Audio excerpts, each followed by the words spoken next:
The wedding hall fell silent. The millionaire bride, Sloane Harrington, with a cruel smile, pointed to the crimson wine spread across the aisle runner. "Before we exchange vows," she announced to hundreds of guests, "my maid, Grace, will clean this up, right now." Her face pale with dread, Grace, 6 months pregnant, was forced to kneel with a cloth.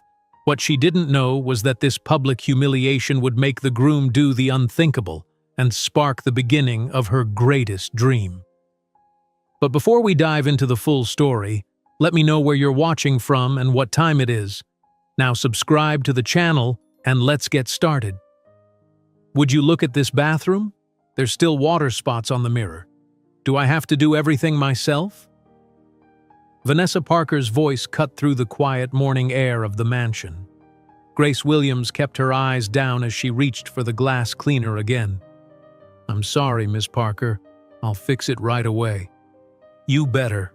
The wedding planner is coming at noon." Vanessa knocked a makeup brush off the counter. "Oh, and pick that up too." Grace bent down carefully, one hand supporting her pregnant belly. At 6 months along, simple movements were becoming harder each day. She watched as Vanessa walked away, expensive silk robe trailing behind her. Every morning started the same way in the Montgomery mansion in Bel Air, Los Angeles. Grace woke up at 4:30, rode 3 buses from her tiny apartment, and slipped through the service entrance by 6 o'clock. She was invisible until someone needed something cleaned, fixed, or arranged. After finishing the bathroom again, Grace headed downstairs to continue her morning routine. The mansion was huge, 15,000 square feet of luxury that took all day to maintain. As she dusted the living room, Margaret Montgomery, Ethan's mother, appeared in the doorway. "Good morning, Grace. How are you feeling today?" Margaret's voice was always kind. "I'm okay, Mrs. Montgomery. Thank you for asking." Margaret frowned. "You look tired. Come have some tea with me." "I should finish the living room before. Vanessa won't be down for at least an hour. Come on." In the kitchen, Carlos the chef was preparing breakfast. He smiled when they entered. "Grace, I saved you some banana bread. Good for the baby." "Thank you, Carlos," Grace said, accepting the plate he pushed toward her. Margaret poured tea for both of them. "Have you had your checkup this week?" "Yesterday. The doctor says my blood pressure is a little high. Nothing serious." Grace didn't mention how the doctor had looked concerned, telling her to reduce stress, as if that were possible. "You work too hard," Margaret said, "especially in your condition." The sound of footsteps made Grace stand quickly. Ethan Montgomery walked into the kitchen, phone pressed to his ear. He nodded briefly at the group before speaking into his phone. "We need to fix that security issue before the release. I don't care what it costs." His voice was firm but not angry. At 32, Ethan Montgomery had built a tech empire from his college dorm room. His privacy software was used by governments and corporations worldwide. Now he was worth billions, but still dressed in simple jeans and t-shirts that probably cost more than Grace made in a month. He ended his call and grabbed an apple from the fruit bowl. "Good morning, Mother." His eyes briefly landed on Grace. "Morning." "Ethan, dear, I was thinking," Margaret began. The sharp click of heels interrupted her as Vanessa entered the kitchen. "There you are, we need to finalize the seating chart." She glanced at Grace. "Don't you have work to do?" Grace stood up, leaving her half-finished tea. "Yes, Miss Parker. Excuse me." As she left, she heard Carlos mutter something in Spanish under his breath. She pretended not to understand, though she knew he was calling Vanessa a witch. Back in the guest bedroom, Grace pulled out her phone to check her messages. There was a call from the hospital in Detroit where her mother was being treated for heart problems. The bills were piling up, and Grace couldn't send as much money as she wanted to. She also had a text from her landlord. "Rent increase starting next month. $150 more. Take it or leave it." Grace pressed her hand against her belly. "We'll figure it out," she whispered to her unborn child. At noon, Grace was polishing silver when Vanessa's voice echoed through the house again. "Grace, the wedding planner is here. Bring coffee to the patio." The wedding planner, a thin woman with perfect hair, barely looked at Grace as she served coffee. Vanessa spread photos across the table. The Grand Plaza Hotel is perfect. $2 million for the wedding of the year. It's quite a statement, the planner agreed. 300 guests, celebrity chef, string quartet. The white carpet for the aisle is being custom made. Everything must be perfect. Grace refilled their cups, trying to be invisible. Her back ached from standing all morning. "Oh, and we'll need extra help at the hotel tomorrow," Vanessa said suddenly, looking at Grace. "You'll report there instead of here, 6 in the morning." "Tomorrow? But tomorrow is my day off," Grace said before thinking. Vanessa's eyes narrowed. "Is your job not important to you? I can easily find someone else who wants steady employment." Grace thought about her rent increase, her mother's medical bills, and her baby. "I'll be there, Miss Parker." "Good. The address is on the invitation. Don't be late." Later that afternoon, Grace was cleaning the upstairs hallway when Ethan emerged from his office. He looked tired, rubbing his eyes under his glasses. "Oh, excuse me," he said, nearly bumping into her cart. "It's fine, Mr. Montgomery." He paused, looking at her properly for perhaps the first time. "You're helping with the wedding tomorrow?" "Yes, sir, at the hotel." He nodded, seeming uncomfortable. "Vanessa says everything is coming together nicely." "I'm sure it will be beautiful," Grace said politely. "Right. Well," he trailed off, then continued down the hall to the master bedroom. At 4 o'clock, Grace went to the east wing to clean Margaret's rooms. The older woman was reading by the window. "Come in, Grace. I'm just relaxing with my book." As Grace dusted the shelves, Margaret watched her. "You're going to the hotel tomorrow?" "Yes, ma'am." Margaret sighed. "That girl works you too hard."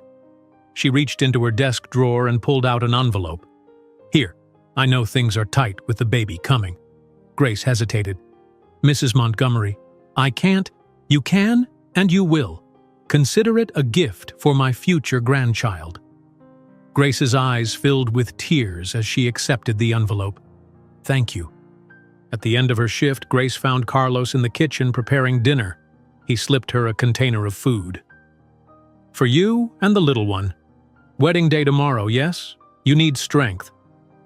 "Thank you, Carlos. I don't know what I'd do without you and Mrs. Montgomery." He lowered his voice. "Be careful tomorrow. The bride is not herself with wedding stress." The next morning, Grace stood at the bus stop at 5 o'clock. All the seats were taken on the first bus, forcing her to stand for 45 minutes. By the time she reached Beverly Hills, her feet were swollen in her only pair of decent shoes. The Grand Plaza Hotel towered above her, all glass and stone. Inside, workers rushed around arranging flowers, setting up chairs, and testing sound equipment. The wedding planner spotted her immediately. "You're from the Montgomery house? Good. Start with these flower arrangements." For the next hour, Grace helped place centerpieces and straighten chair covers. The ballroom was transforming into something from a fairy tale, with crystal chandeliers and white roses everywhere. As she adjusted a bouquet near the entrance, Grace felt someone watching her. She turned to see Vanessa in a white silk robe surrounded by makeup artists and hairstylists. Their eyes met across the room, and Vanessa smiled. It wasn't a kind smile. A cold feeling settled in Grace's stomach as Vanessa whispered something to her assistant while still watching Grace. The assistant nodded and walked away quickly. Something about that calculating look made Grace want to run. But where would she go? Her baby, her mother, her rent, everything depended on this job. All she could do was continue arranging flowers and hope that whatever Vanessa was planning wouldn't be too humiliating. Grace turned away from Vanessa's unsettling gaze and focused on the flower arrangement in her hands. The white roses needed to be perfect, just like everything else at this $2 million wedding. The Grand Plaza Hotel ballroom was almost ready, with only 1 hour before guests would begin arriving. "Make sure those are exactly 4 inches apart," the wedding planner instructed, checking items off her clipboard. The photographer will be here in 20 minutes for pre-ceremony shots." "Yes, ma'am," Grace replied, adjusting the flowers carefully. The ballroom was truly spectacular. 300 white chairs were arranged in perfect rows, facing an arch of flowers where Ethan and Vanessa would soon stand. A custom white carpet runner stretched down the center aisle, pristine and spotless. Crystal chandeliers sparkled overhead, and tiny lights twinkled from arrangements along the walls. Grace worked quickly, hoping to finish and slip away before the ceremony began. Her back ached from standing all morning, and her pregnant belly made reaching across the tables difficult. As she placed the last centerpiece, she heard Vanessa's voice from the bridal suite.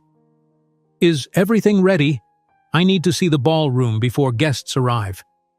Grace tried to make herself invisible, moving toward the service exit at the back of the room. She almost made it when Vanessa swept in, surrounded by bridesmaids in pale pink dresses. "You! Wait!" Vanessa called out. "I need you to check something." Grace stopped, turning slowly. "Yes, Miss Parker?" Vanessa wore a designer wedding gown that probably cost more than Grace would earn in 5 years. Her blonde hair was perfectly styled, her makeup flawless. "Come here," Vanessa commanded. Grace approached cautiously. Vanessa's 6 bridesmaids watched with curious expressions.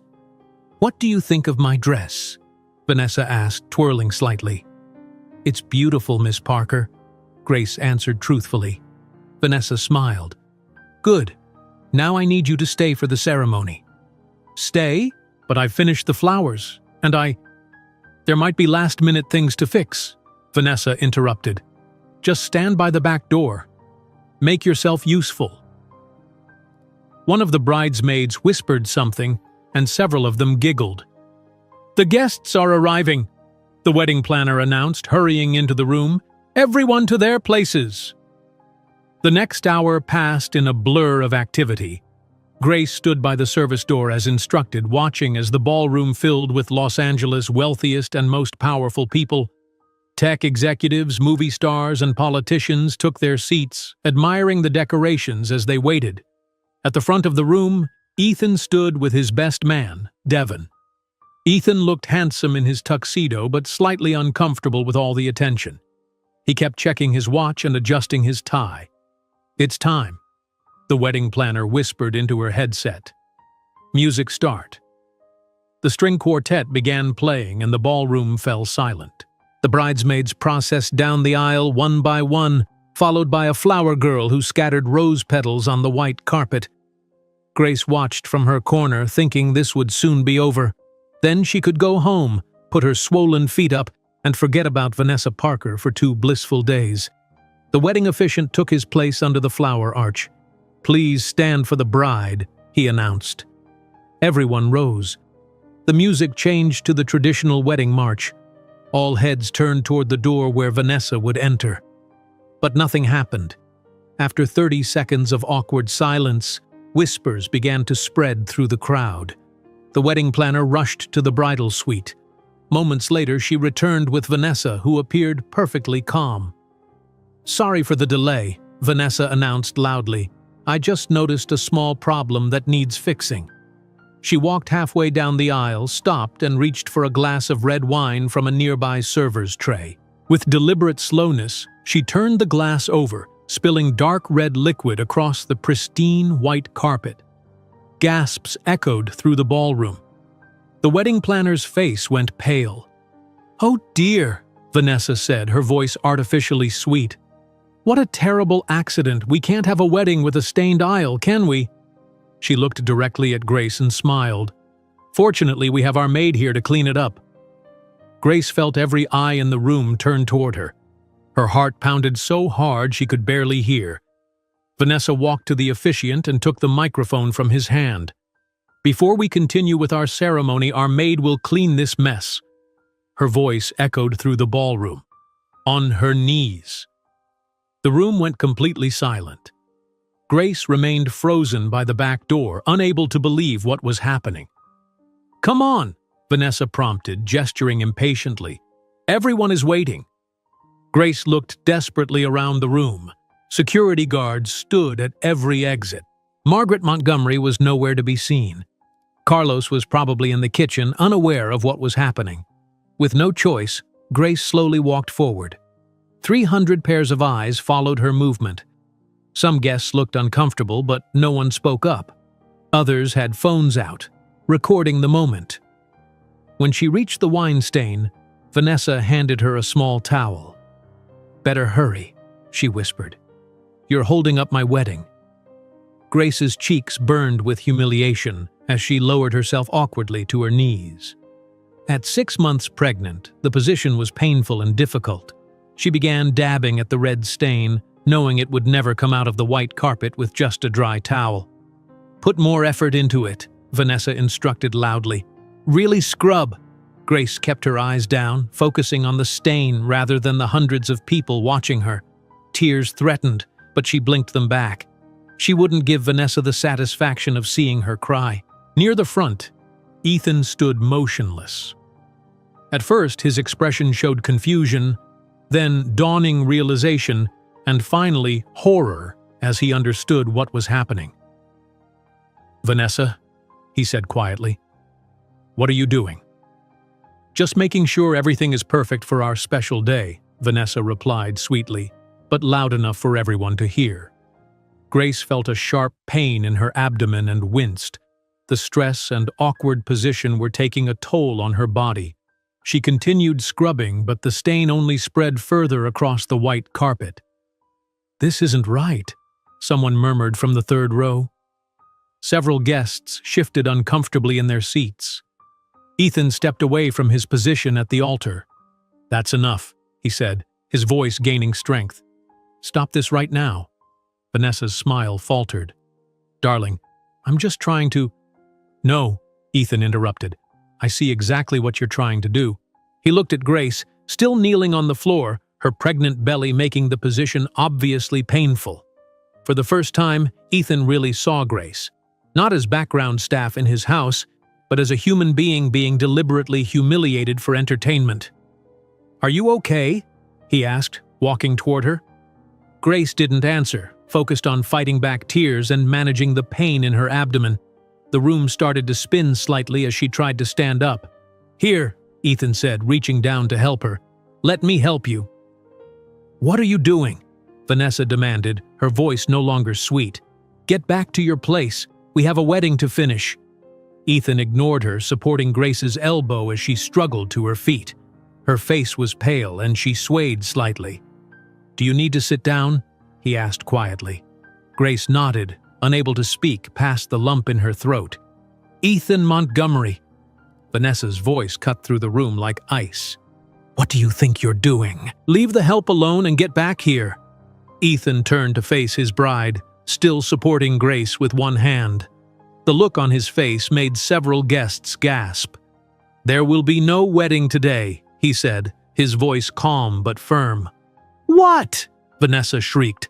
"I said, there will be no wedding today, or ever." Ethan turned to the shocked guests. "I apologize for bringing you all here under false pretenses. It seems I didn't really know the woman I was about to marry." Chaos erupted in the ballroom. Vanessa screamed at Ethan while her father pushed through the crowd toward them. Guests began standing, some leaving, others pulling out phones to record the drama. "You can't do this to me!" Vanessa grabbed Ethan's arm. "Do you know how much this wedding cost? What people will say?" "I don't care," Ethan replied, stepping away from her. "I care about basic human decency, something you clearly lack." Grace felt another sharp pain and grabbed her stomach, gasping. The room was definitely spinning now. "Are you all right?" Ethan asked with genuine concern. "I need to sit down," Grace whispered. "I don't feel well." Ethan looked around quickly, then guided her toward a chair in the front row. "I'm going to get you some water." "You're choosing the maid over me?" Vanessa shouted, her perfect makeup now streaked with tears. "The pregnant maid?" Margaret Montgomery appeared suddenly, pushing through the crowd. "Grace, what happened?" She took one look at the scene and understood immediately. "Ethan, she needs medical attention." As Grace sank gratefully into the chair, she saw Carlos rushing forward from the kitchen area. The kind chef's face showed both concern and anger as he took in the scene. "I have her things," Carlos said, holding Grace's purse and coat. "We should take her to the hospital." The room continued to erupt in noise and movement around them. Grace closed her eyes, trying to block it all out. The pain in her abdomen had subsided slightly, but she felt dizzy and nauseated. "My car is outside," Ethan said decisively. "Mother, help Grace. I'll deal with this situation." As Margaret helped Grace to her feet, Vanessa's father stepped in front of them. "You're making a terrible mistake," he warned Ethan. "This will have consequences for you and your company." Ethan's face hardened. "Threatening me isn't wise, Richard. Now please move aside so I can help the woman your daughter just humiliated for sport." For a moment, Richard Parker seemed ready to argue further. Then, seeing the determination in Ethan's eyes, he stepped aside. Grace leaned heavily on Margaret as they moved toward the exit, aware of hundreds of eyes still watching her. The humiliation burned, but the physical discomfort was becoming more urgent. "The car is this way," Margaret said gently. "Everything will be okay now." As they reached the door, Grace heard Vanessa's final shriek behind them. "You'll regret this, Ethan! Both of you will!" Outside in the fresh air, Grace took a deep breath. Carlos stood protectively beside her while Margaret waved to Ethan's driver, who was bringing the car around. "Hospital?" the driver asked, opening the door. "Yes," Margaret replied firmly. "Cedars-Sinai, as quickly as possible." The black luxury car moved quickly through Beverly Hills traffic toward Cedars-Sinai Medical Center. Grace sat in the back seat, breathing deeply as Margaret held her hand. Carlos had joined them, sitting up front next to the driver. "How are you feeling now?" Margaret asked gently. "The pain comes and goes," Grace answered, her voice barely above a whisper. "I'm sorry for all this trouble." "Don't apologize," Margaret said firmly. "None of this is your fault." Carlos turned in his seat. "The doctor will take good care of you. The baby will be fine." Grace nodded, but fear gripped her heart. 6 months pregnant was too early. Every pain made her worry about her unborn child. The car phone rang, and the driver answered it. "Yes, Mr. Montgomery, we're 5 minutes from the hospital. Mrs. Montgomery is with her and Carlos, too." He paused, listening. "Yes, sir. We'll wait for you there." "Ethan is coming?" Grace asked, surprised. Margaret nodded. "Of course he is. He feels responsible for what happened." "But it wasn't his fault," Grace protested weakly. "He let that woman into our lives," Margaret said, her voice tight with anger. "He should have seen her true nature months ago." When they arrived at the hospital, a nurse met them with a wheelchair. "Mrs. Montgomery called ahead," she explained, helping Grace into the chair. "I'm not Mrs. Montgomery," Grace corrected quietly. "I work for the family." The nurse looked confused but didn't ask questions. She wheeled Grace through the emergency room doors while Margaret and Carlos followed. "Pregnant woman with possible complications," the nurse announced to the desk staff. 6 months along, experiencing abdominal pain and dizziness. Everything moved quickly after that. Grace was taken to an examination room while Margaret filled out paperwork. A doctor checked Grace's blood pressure, which was dangerously high. "How long have you been experiencing stress?" the doctor asked, pressing gently on Grace's abdomen. Grace hesitated. She was forced to kneel and clean while hundreds of people watched, Margaret said from the doorway. "She's 6 months pregnant, and they made her kneel and scrub." The doctor frowned. "I see. We need to monitor you carefully. High blood pressure can cause serious complications during pregnancy." Grace closed her eyes as another wave of pain hit her. "Please, is my baby okay?" "We're going to do an ultrasound right now," the doctor assured her. While they waited for the ultrasound machine, Grace's phone kept buzzing in her purse. Margaret checked it for her. "Oh my," Margaret said, her eyes widening. "Someone posted a video of what happened at the wedding. It's all over the internet." Grace groaned. "Great. Now everyone can watch me being humiliated." "They're not focused on you," Margaret said, scrolling through comments. "They're calling Vanessa horrible names and praising Ethan for stopping the wedding." The doctor returned with the ultrasound machine. As he spread gel on Grace's stomach, the door opened and Ethan walked in, his face pale with worry. "I came as soon as I could," he said. "How is she?" "We're checking on the baby now," the doctor replied. Everyone watched the screen anxiously. After a moment, the doctor pointed. "There's your baby. The heartbeat is strong." Grace let out a sob of relief. "Thank God." "However," the doctor continued, "you're having early contractions.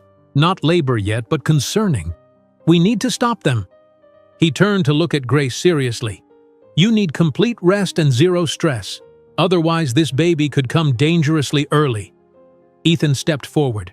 "She'll have whatever care she needs. The best specialists, private room, anything." The doctor nodded. "I'm admitting her now.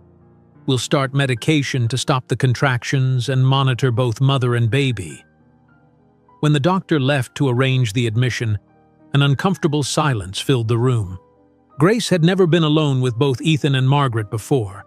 She suddenly felt very conscious of her position, unemployed, pregnant, and completely dependent on their charity. "Thank you," she said finally, "for helping me. But I need to figure out what to do now. My job—" "Don't worry about that," Ethan interrupted. "You still have a job if you want it. But first, you need to recover."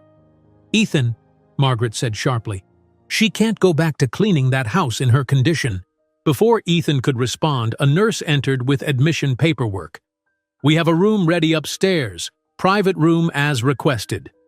As they prepared to move Grace upstairs, her phone buzzed again. Margaret checked it and frowned. "What is it?" Grace asked. "Someone named Mark keeps calling." Grace's heart sank. "Mark? My ex? How did he get my number again?" "Who's Mark?" Ethan asked. "The baby's father," Grace replied bitterly. "He left when I told him I was pregnant." Margaret handed Grace her phone. "He's left 3 messages." Once Grace was settled in her private room, she listened to Mark's messages. His voice brought back painful memories. "Grace, I saw the video online. Call me back. We need to talk." "Grace, are you okay? I'm worried about you and the baby." "I'm coming to the hospital. We should make things right." Grace turned off her phone and closed her eyes. 6 months of silence, and now he wants to talk. A nurse entered with medication. "This will help stop the contractions. The doctor wants you to rest completely for at least 24 hours. After the nurse left, Margaret sat in a chair beside the bed. "I'll stay with you. Carlos went to get your things from your apartment." "My apartment," Grace said suddenly. "The rent is due tomorrow. I got a notice about an increase." "Don't worry about that now," Margaret soothed. Ethan, who had been standing by the window, turned to face them. "I need to handle some things at the hotel. Devin is worried about business matters. I'll come back later." After Ethan left, Margaret took Grace's hand. "He's a good man, just blind sometimes. Today opened his eyes." "It's not his responsibility to take care of me," Grace said. "Maybe not," Margaret agreed. "But it's the right thing to do." 3 hours later, Grace was dozing when a commotion in the hallway woke her. A man's voice was arguing with a nurse. "I'm the father of her baby. I have a right to see her." Grace recognized Mark's voice immediately.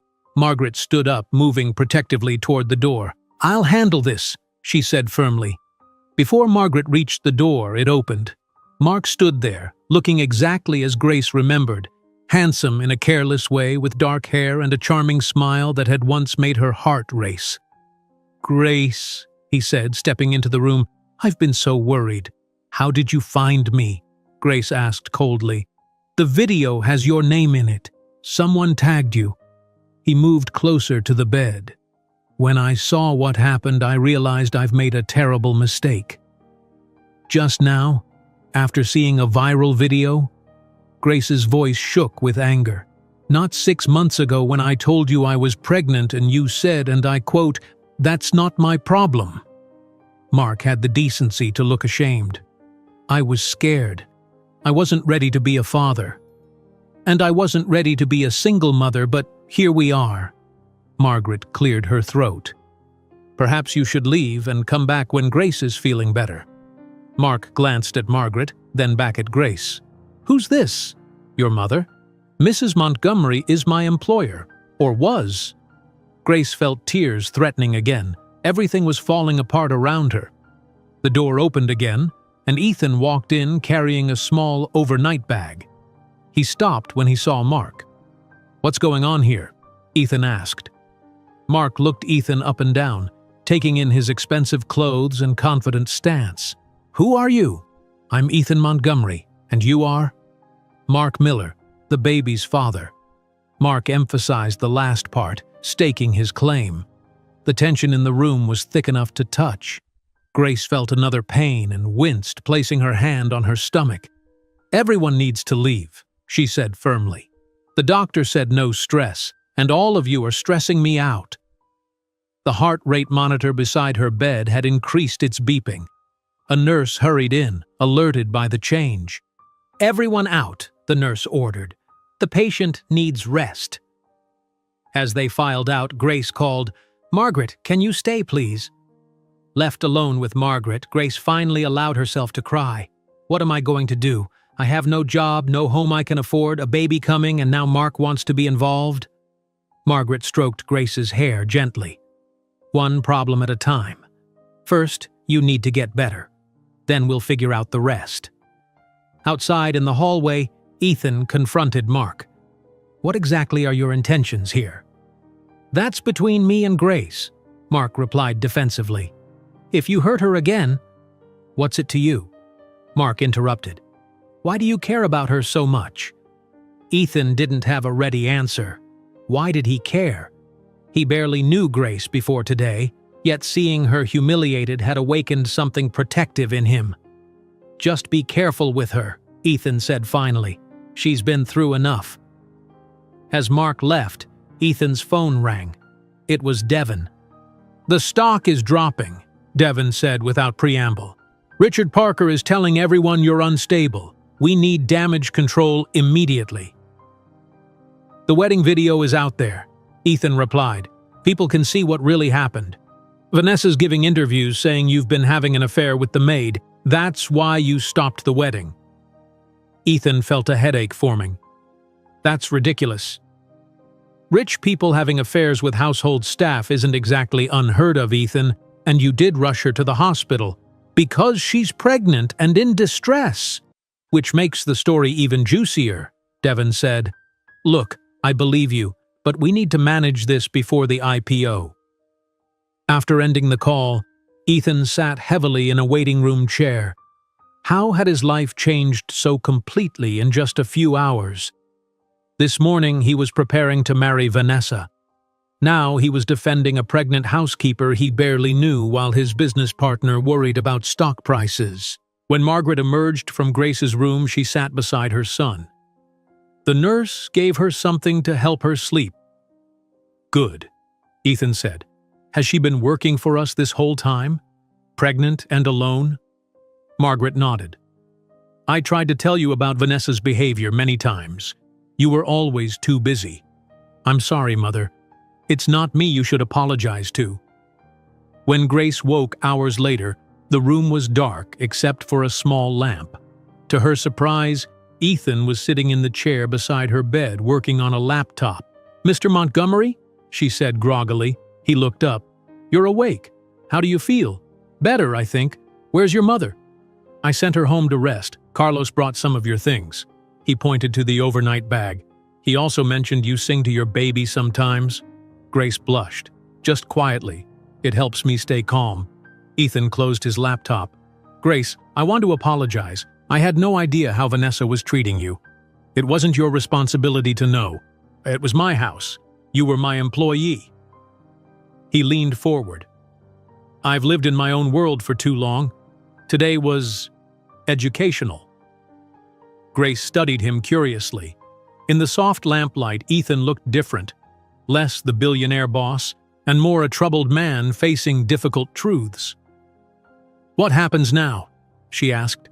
"Now you rest and get better," he replied. "Everything else can wait." As Grace drifted back to sleep, her phone lit up with a new message. The nurse had placed it on the bedside table after charging it. Ethan glanced at the screen and saw a name he didn't recognize: Alex Thompson. The message preview caught his eye. "That voice I heard you singing to your baby through the door, it's extraordinary, and I'd like to talk when you're feeling better." Ethan looked at Grace's sleeping form with new curiosity. There was clearly more to his housekeeper than he had ever bothered to discover. Morning sunlight streamed through the hospital window as Grace opened her eyes. Ethan was still there, now standing by the window with his phone pressed to his ear. "I don't care what Richard Parker is saying," Ethan said firmly. "No comment to the press. That's final." He turned and noticed Grace was awake. "I'll call you back, Devon." He ended the call and walked to her bedside. "Good morning. How are you feeling?" "Better," Grace said, slowly sitting up. "The pain is gone." "Good. The doctor will be here soon." Ethan hesitated, then asked, "Who's Alex Thompson?" Grace looked confused until Ethan pointed to her phone. "Oh, he left a message? I don't actually know him." Before she could explain further, a nurse entered with breakfast and medication. "Your blood pressure is much better this morning," she said cheerfully. "The doctor will be pleased." After the nurse left, Grace turned on the small TV mounted on the wall. Her eyes widened as she saw her own face on the screen. "Oh no," she whispered. The news anchor was speaking. "The video, now known as the Red Wine Humiliation, has reached over 2 million views. Tech billionaire Ethan Montgomery called off his wedding to socialite Vanessa Parker after she forced a pregnant employee to clean spilled wine on her knees." The screen showed blurry footage of Grace kneeling on the white carpet while wedding guests watched. "Turn it off, please," Grace said, closing her eyes. Ethan quickly switched off the TV. "I'm sorry. My legal team is trying to get the videos removed." "It doesn't matter. Everyone has already seen it." Grace's phone began buzzing with notifications. "Now my phone won't stop." A knock at the door interrupted them. A young Asian woman with a press badge stood in the doorway. "Grace Williams? I'm Rachel Chen from the Los Angeles Times. I'd like to talk about what happened yesterday." "How did you get in here?" Ethan demanded, moving protectively toward the door. "Hospital sources," Rachel replied calmly. "Ms. Williams, people want to hear your side of the story." "She's not giving interviews," Ethan said firmly. "Please leave before I call security." Rachel handed Grace a business card. "When you're ready to talk, call me. Your story deserves to be told properly." After Rachel left, Grace stared at the card. "Why would anyone care about my story?" "Because what Vanessa did was cruel and people respond to that," Ethan explained. "Unfortunately, Vanessa is responding too." "What do you mean?" Ethan sighed. "She's telling people we were having an affair. That's why I stopped the wedding." Grace laughed bitterly. "That's ridiculous. You barely knew I existed before yesterday." "I know, but it's a story some people will believe." Ethan ran a hand through his hair. "Devon, my business partner, is worried about our company's public offering next month. Our stock price is already dropping." The doctor arrived then, bringing welcome relief from the conversation. After examining Grace, he seemed satisfied. "The medication has stopped the contractions. Your blood pressure is better, but still concerning." He looked at Grace seriously. "You can go home tomorrow, but with strict limitations. Bed rest for 1 week, then very light activity only. No work, no stress." After he left, Grace bit her lip. "That's a problem. I need to work. My rent just went up, and I can't afford—" "About that?" Ethan interrupted. "Carlos went to your apartment to get your things. He found an eviction notice on your door. Apparently your landlord saw the video and doesn't want the attention." Grace covered her face with her hands. This just keeps getting worse. I have a solution, Ethan said carefully. There's a guest house on my property. It's private, comfortable, and you can stay there until you find something else. I can't accept that. Why not? Because, Grace struggled to explain, I don't want charity. I've always taken care of myself. It's not charity. It's the right thing to do. Ethan sat on the edge of the bed. Grace, what happened to you happened in my house, at my wedding because of the woman I chose. I'm partly responsible. Grace considered his offer. She had nowhere else to go, no job, and a baby to think about. I'll pay rent, she insisted. We can discuss that later. For now, just focus on getting better. Later that afternoon, Margaret arrived with fresh clothes for Grace.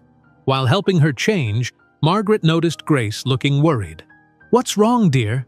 She asked. Everything. My life is a mess. Grace sat on the edge of the bed. And now your son wants me to live in his guest house. It's a good solution, Margaret said. The guest house is lovely and very private. No one will bother you there. But what will people think? Vanessa is already telling everyone we were having an affair. Margaret waved her hand dismissively.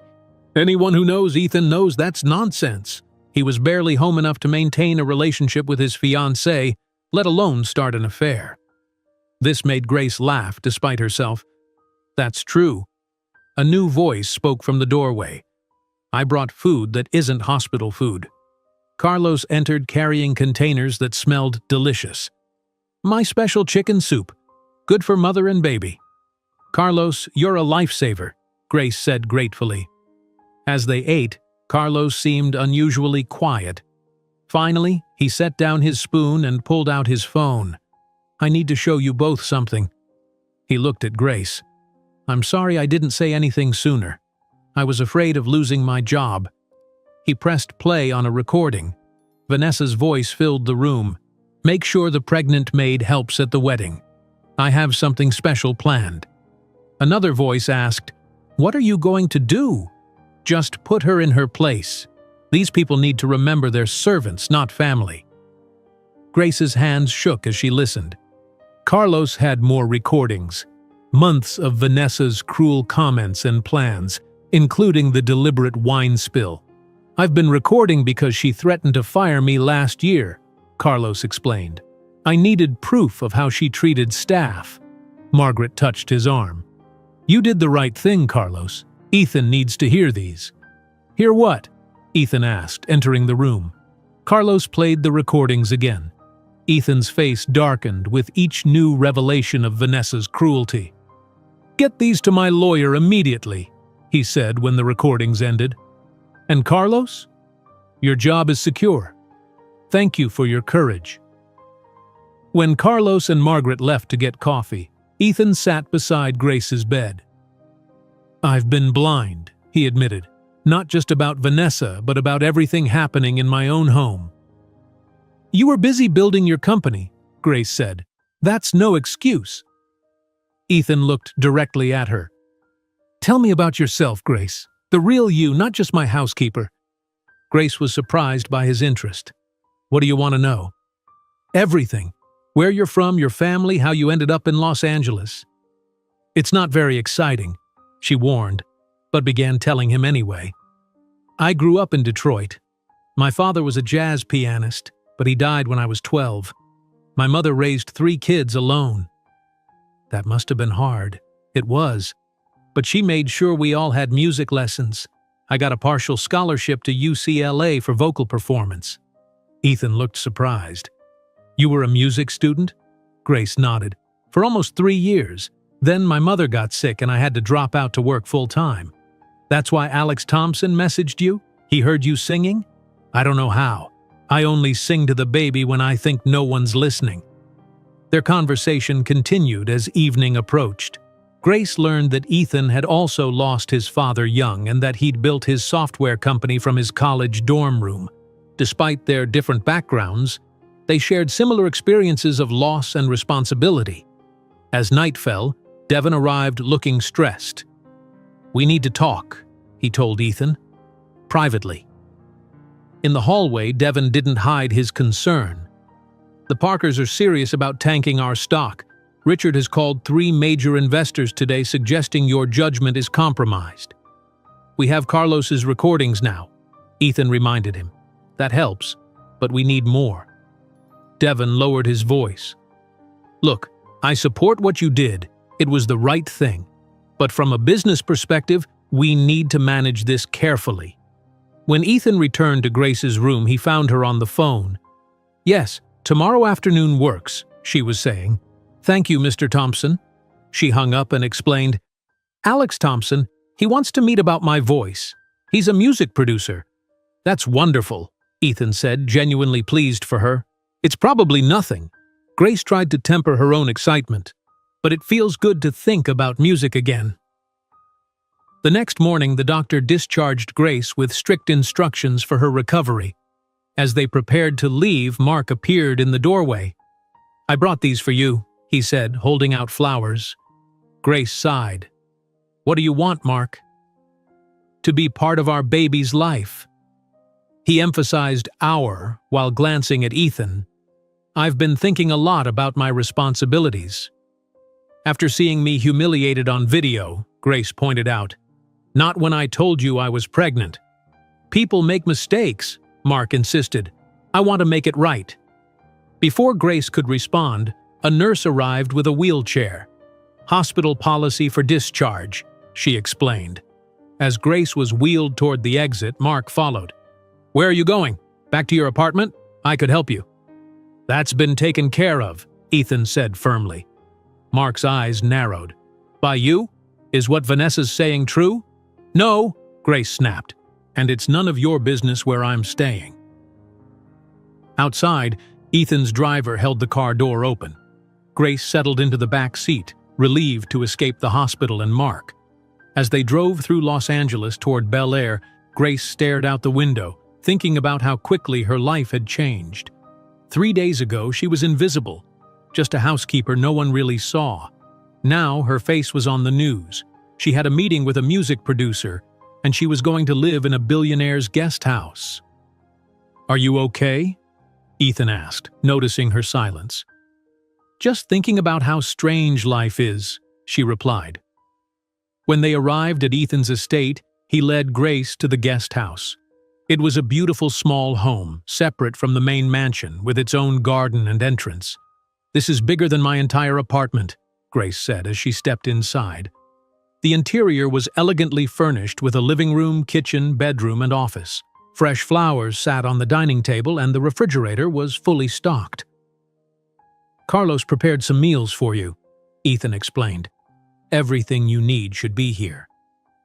Grace walked slowly through the rooms, overwhelmed by the luxury and kindness. In the bedroom, she found her few possessions neatly arranged. "Thank you," she said quietly. "I don't know what I would have done." "Get some rest," Ethan replied. "Doctor's orders. I'll check on you later." After Ethan left, Grace sat on the edge of the bed and finally allowed herself to cry.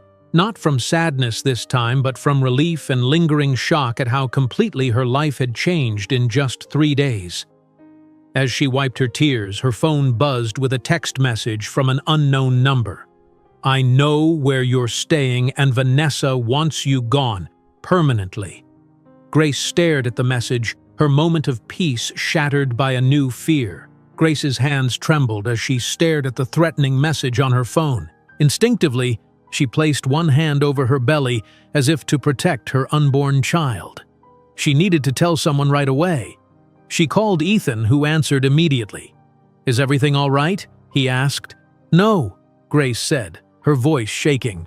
"I just got a threatening text message. Someone knows I'm staying here. They said Vanessa wants me gone." "I'm coming over right now," Ethan replied. "Don't open the door for anyone." 5 minutes later, Ethan arrived at the guest house, his face tight with concern. Grace showed him the message. "This is serious," he said, taking a photo of the screen. "I'm calling my security team." Within an hour, 2 security specialists were at the property.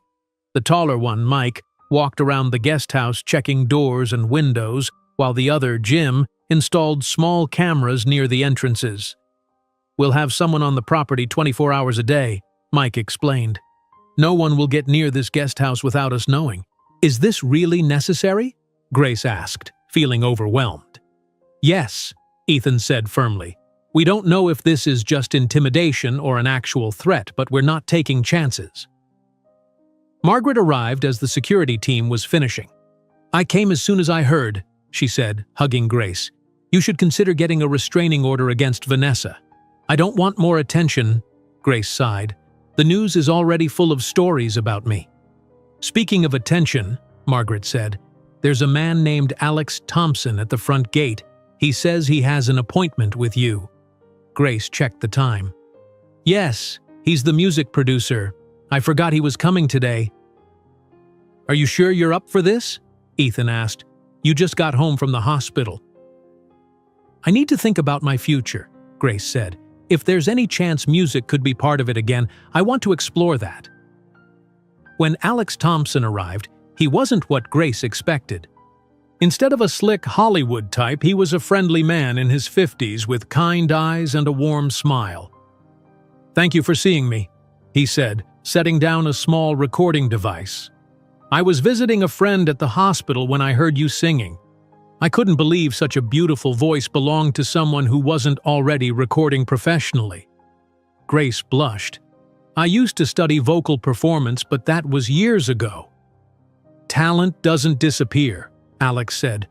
Would you be willing to sing something for me now? Grace hesitated, suddenly nervous. I don't know. I haven't performed for anyone in a long time. Just pretend I'm not here, Alex suggested. Sing whatever makes you comfortable. Grace closed her eyes and began singing a lullaby, the same one she often sang to her unborn child. Her voice started softly but grew stronger with each note, filling the room with a rich, soulful sound. When she finished, she opened her eyes to find both Alex and Ethan staring at her in amazement. That was extraordinary, Alex said. Absolutely extraordinary. Ethan seemed unable to speak, his expression a mixture of surprise and admiration. I'd like to record some demos with you, Alex continued. Your voice has commercial potential, and frankly, your story is compelling too. Grace's smile faded. That's what I'm afraid of. I don't want people interested in me just because of that wedding video. The video might get attention, Alex acknowledged, but your talent will keep it. This is a real opportunity, Grace. After Alex left, promising to set up a studio session soon, Grace sat quietly on the couch. Ethan brought her a cup of tea. You never told me you could sing like that, he said. You never asked, Grace replied simply. Besides, housekeepers don't usually share their life stories with their employers. I should have asked, Ethan admitted. I should have known the people working in my home. Grace's phone rang. It was her doctor. Just checking how you're feeling, doctor, William said. Any contractions or pain? No, everything seems fine today. Good. Remember, minimal stress is crucial right now. Your baby needs you calm and rested. After the call, Ethan's phone rang too. It was his lawyer. The forensic audio specialist confirmed the recordings, Ethan told Grace after ending the call. Carlos's evidence is authentic. Vanessa clearly planned everything, including the wine incident. Will that help with the stories she's spreading about us? Grace asked. It should. My lawyer thinks we're in a strong position now. Ethan hesitated before continuing. Vanessa's father has requested a meeting tomorrow. They want to discuss a settlement. What kind of settlement? Money to keep the story quiet, most likely. And I want you to come with me. Grace looked surprised. Me? Why? Because this involves you. You deserve a voice in how it's resolved. Ethan sat beside her. You don't have to decide right now. Think about it. Later that evening, Grace searched online for her father's old jazz recordings. She found a few on a music streaming site and played them, letting the familiar piano notes wash over her. For the first time in years, she felt reconnected to that part of herself. Feeling inspired, she began singing along softly, then with more confidence. She didn't notice Ethan standing in the doorway until she finished the song. "Sorry," he said. "I knocked, but you were singing." "It's okay." Grace smiled. "That was my father playing piano. He taught me everything I know about music." "Tell me about him," Ethan said, sitting in a nearby chair. "He played in clubs around Detroit. Never famous, but respected by other musicians." Grace's eyes grew distant with memory. "He always said music was about telling your truth. That's what makes people listen." "He was right," Ethan said. "When you sing, people can't help but listen." They talked for hours, sharing stories about their families and dreams they had abandoned. Ethan described how he had once wanted to be an architect before getting caught up in the tech world. Grace told him about her scholarship to UCLA and how difficult it was to leave school when her mother became ill. "What about your dreams now?" Ethan asked. "Is music still what you want?" "I don't know," Grace admitted. "For so long I've just been focused on survival, paying rent, keeping my job, and now having this baby. Dreams seemed like luxuries I couldn't afford." "Maybe it's time to reconsider that," Ethan suggested. The next morning, Grace woke feeling stronger than she had in days. She decided to attend the meeting with Vanessa and her father. "I'm done hiding," she told Margaret over breakfast. "I want to face them directly." "Good for you," Margaret said proudly. "It's time they both understood the consequences of their actions." Ethan arrived to drive Grace to the meeting. "Are you sure about this? It might get unpleasant." "I'm sure," Grace said with new determination. "I've been invisible for too long." The meeting was scheduled at Ethan's lawyer's office in downtown Los Angeles. When they arrived, Grace took a deep breath before entering the conference room. Vanessa and her father, Richard Parker, were already seated, along with two serious-looking attorneys. Vanessa's perfect appearance had slipped slightly. Her eyes were puffy from crying or lack of sleep, and her expression hardened when she saw Grace. "What is she doing here?" Vanessa demanded. "Ms. Williams is directly involved in this situation," Ethan's lawyer explained calmly. "She has every right to be present."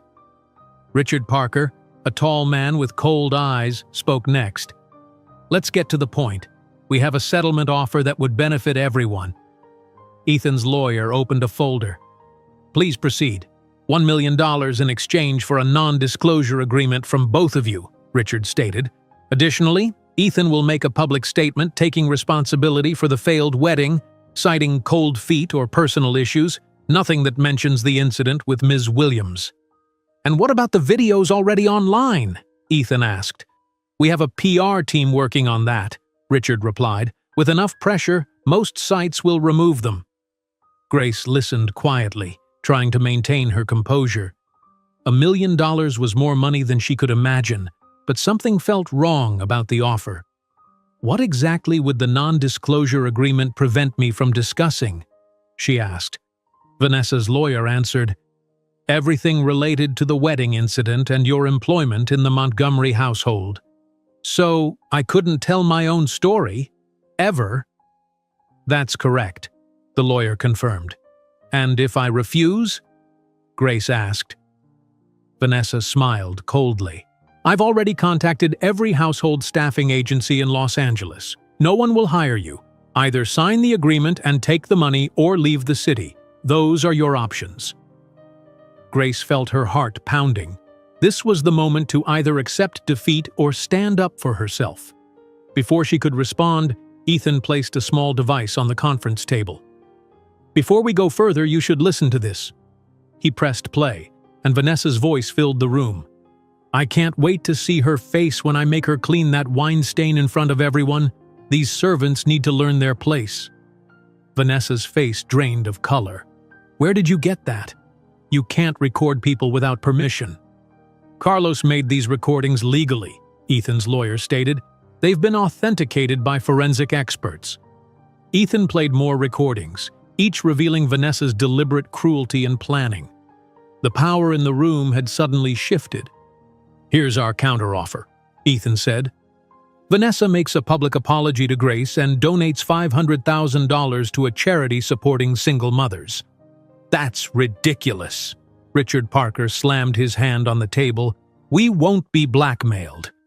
"It's not blackmail," Grace said, finding her voice. "It's accountability." Richard leaned forward, his voice menacing.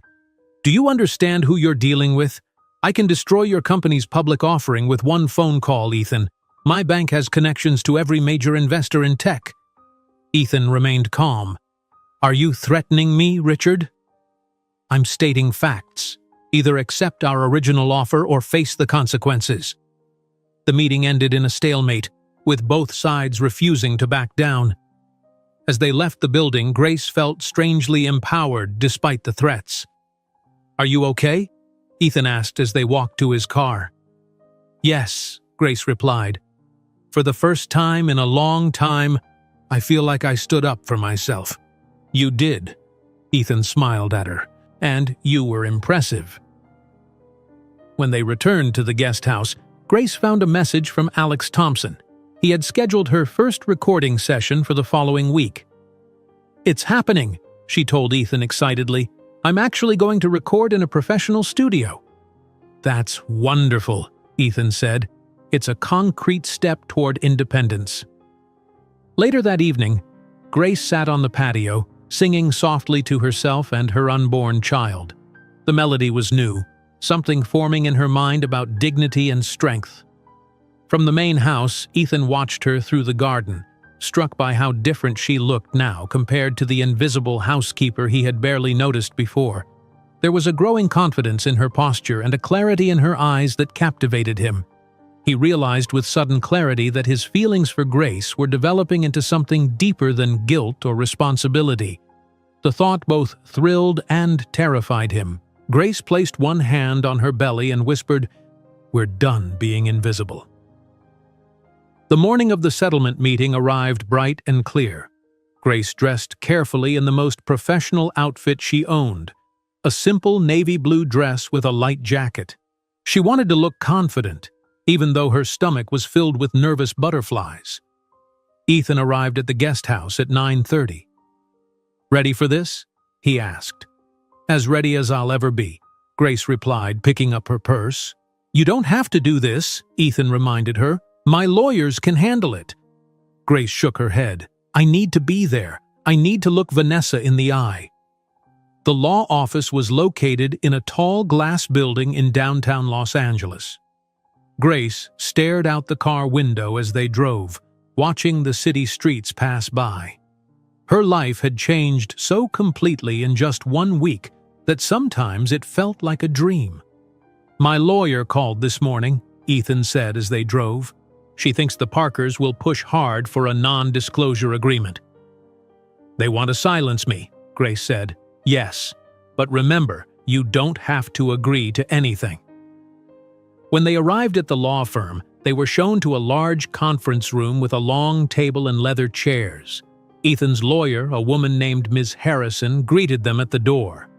"The Parkers just arrived with 3 attorneys," she told them quietly. "They're clearly planning to intimidate." "Let them try," Ethan replied.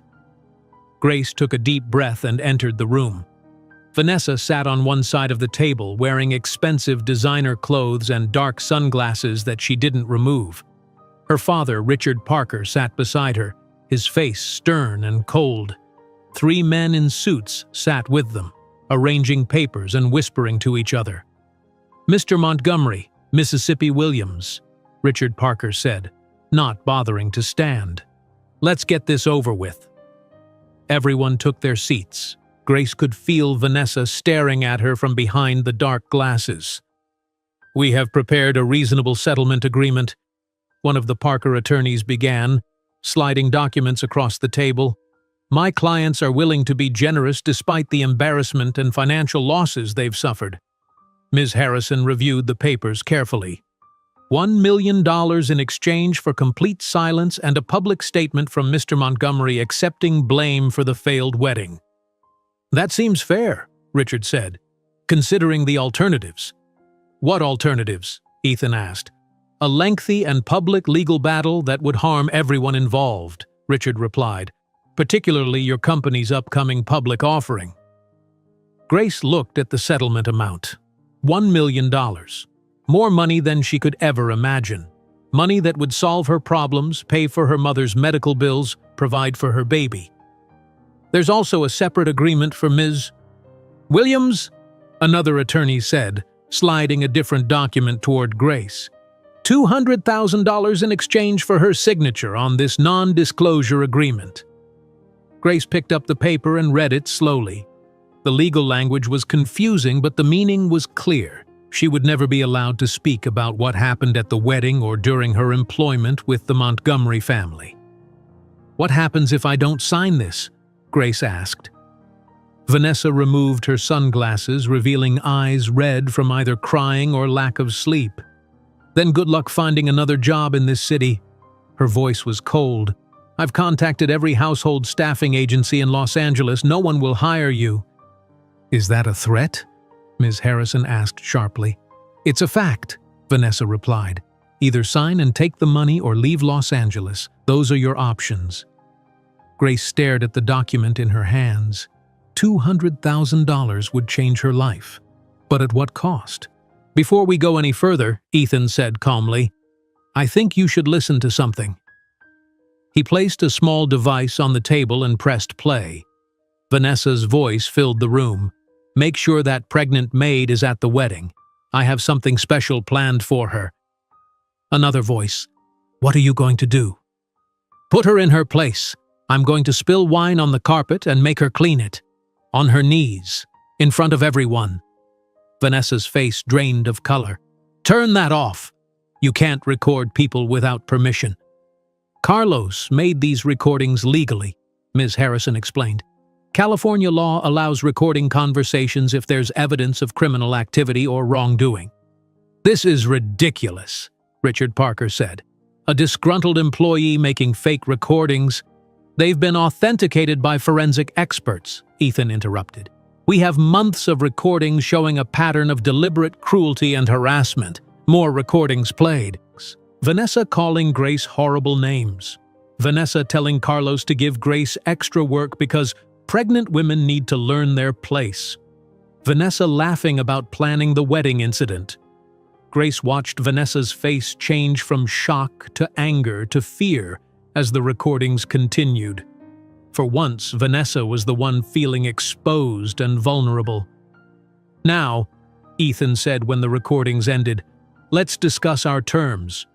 "You can't be serious." Richard Parker stood up, his face red with anger. "We came here to be reasonable, and you try to blackmail us?" "It's not blackmail to present evidence," Ms. Harrison replied calmly. "My client is offering fair terms." "Which are?" one of the Parker attorneys asked. "A public apology to Ms. Williams," Ethan stated, "and a $500,000 donation to a charity supporting single mothers." Richard Parker laughed bitterly. "That will never happen." "Then we release the recordings to the media," Ms. Harrison said. "All of them." The conference room fell silent. Vanessa stared at her father, her expression desperate. "Do you understand who you're dealing with?" Richard finally said, his voice dangerously quiet. "I'm not some tech kid playing with computers. My bank has relationships with every major investor in the technology sector. One word from me, and your company's public offering will be dead before it launches." "Are you threatening me, Richard?" Ethan asked. "I'm stating facts." Richard gathered his papers. "Either accept our original offer or face the consequences. You have until tomorrow to decide." The Parkers and their lawyers left the room, leaving Grace and Ethan sitting at the table in silence. "I'm sorry," Grace said finally. "This is getting worse because of me." "No," Ethan shook his head. "This is happening because Vanessa and her father believe they can control people through money and fear. They've probably been doing it for years." As they left the building, a woman approached them on the sidewalk. She was tall and elegant in a perfectly tailored suit with silver streaks in her dark hair. "Ms. Williams, I'm Sophia Wilson." She handed Grace a business card. "I'd like to offer my services as your attorney." Grace looked confused. "I can't afford an attorney." "Pro bono," Sophia explained. "I saw the wedding video. What happened to you was wrong on multiple levels, and you deserve proper representation. Why would you help me for free?" Grace asked suspiciously. Because 20 years ago I was a single mother working 3 jobs to put myself through law school, Sophia replied. And because what Vanessa Parker did was not just cruel, it was workplace harassment and public humiliation. That should have consequences. Back in the car, Grace studied Sophia's business card. Do you think I should call her? Sophia Wilson has an excellent reputation, Ethan said. Having her on your side would be valuable. When they returned to the estate, Grace found a message from Alex Thompson. He had scheduled her first recording session for Monday at West Side Studios. It's really happening, she said, showing the message to Ethan. I'm going to record music. That's wonderful, Ethan smiled. It's a concrete step toward your new life. If there's even a chance I could earn a living with music. Grace trailed off, almost afraid to hope. There's more than a chance, Ethan assured her. I heard you sing, remember? Alex wouldn't waste studio time on someone without real talent. That evening, Devon came to the main house for a strategy meeting. Grace joined them at Ethan's invitation. Richard Parker isn't bluffing, Devon said gravely. He's already called 2 of our biggest potential investors. They're getting nervous. So what do we do? Ethan asked. We need a counter strategy, Devon replied. Something that neutralizes Parker's influence. Grace listened carefully as they discussed options. Finally, she spoke up. What about the recordings? Could they damage Richard's reputation too? Devon looked thoughtful. Possibly. The public doesn't respond well to bullies, especially when they target pregnant women. We need to be careful, Ethan warned. The Parkers are powerful enemies. Later, after Devon left, Ethan found Grace sitting on the patio of the guest house. She was writing in a notebook, humming softly to herself. Working on a song? He asked. Yes, she admitted. It's called Dignity. It's about, she hesitated, about what happened, but also about standing up for yourself. I'd like to hear it sometime, Ethan said. When it's ready. Grace closed her notebook. Ethan, I've been thinking about what Richard said. I don't want to be responsible for damaging your company. You're not, Ethan said firmly. This is between me and the Parkers now. Don't worry about the business. The next morning, Grace called Sophia Wilson and arranged to meet her. The attorney arrived at the guest house promptly at 11 o'clock. First, Sophia said after they sat down, let me explain your legal rights in this situation. For the next hour, Sophia outlined workplace harassment laws, public humiliation claims, and the legal strength of Carlos's recordings. Grace listened carefully, taking notes. So I don't have to sign their non-disclosure agreement? Grace asked. Absolutely not, Sophia confirmed. In fact, with these recordings as evidence, you could file a substantial lawsuit against both Vanessa personally and the Montgomery household as her employer. Grace looked surprised. Against Ethan too? Technically, yes, Sophia explained. As the employer, there's liability. But from what I understand, Mr. Montgomery has been supportive since the incident. He has, Grace agreed. He's nothing like Vanessa. After Sophia left, Grace sat thinking about everything she'd learned. For the first time, she understood that she had power in this situation. She wasn't just a victim. That afternoon, Ethan received an unexpected phone call. His expression changed from concern to surprise as he listened. What is it? Grace asked when he ended the call. The Federal Banking Commission has opened an investigation into Parker's bank, Ethan explained. Apparently, there have been ethics complaints for months. Is that good for us? It changes the dynamic, Ethan replied. Richard can't focus on destroying my company if he's defending his own. Just then, Ethan's phone rang again. He answered, listened for a moment, then broke into a wide smile. That was Harold Jenkins, he told Grace after hanging up, our largest investor. He says he's doubling his position in our company. Why? Grace asked, confused by the sudden change. His exact words were, anyone who stands up to the Parkers the way you did understands integrity, and that's who I want running my investment. For the first time in days, the weight on Grace's shoulders felt lighter. There was still a long way to go, but something had shifted. The balance of power was changing. Grace placed her hand on her growing belly, feeling her baby move. "We're going to be okay," she whispered. "Both of us." Grace stood outside Westside Studios on Monday morning, staring at the building with a mixture of excitement and fear. This was a real recording studio where famous musicians made albums. Now she was about to walk through those same doors. "You can do this," she whispered to herself, placing one hand on her pregnant belly. "We can do this." Inside, the receptionist greeted her with a smile. "You must be Grace Williams. Alex is waiting for you in Studio B." The studio was smaller than Grace expected, but filled with professional equipment. Microphones, instruments, and a large control panel with hundreds of buttons and switches. Alex Thompson stood up when she entered. "Grace, right on time. How are you feeling?"